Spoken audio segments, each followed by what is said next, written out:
And I wrote it on a post-it, so this is why I'm looking down in case you guys are wondering.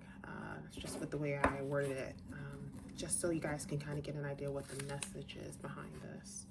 I felt compelled to speak on it, so I'm going to go ahead and do this quick and share my thoughts. And as always, I would like for you guys to share your thoughts as well thereafter, okay? So the message is, be careful attempting to create graves for others that would only lead to you landing into it head first.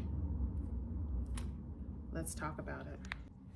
And again, this is more so aligned to those who are viewed as karmic. So be careful with attempting to create graves for others, especially those who have not really done any ill will toward it. Be careful in attempting to do things that are viewed as malicious, that are completely not of the light towards others just because you are hurt, your ego is bruised. Be careful in doing those things or attempting to do it by your own hands, because little do you realize you don't know who you're doing it to.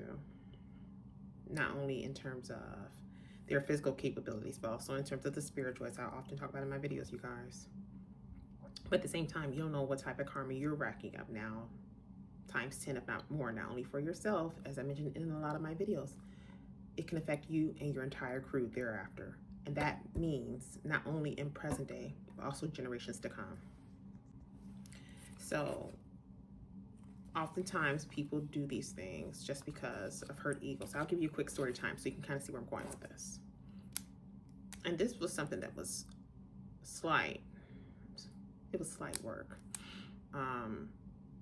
But it was enough to jar this individual up to leave well alone. Me being well alone.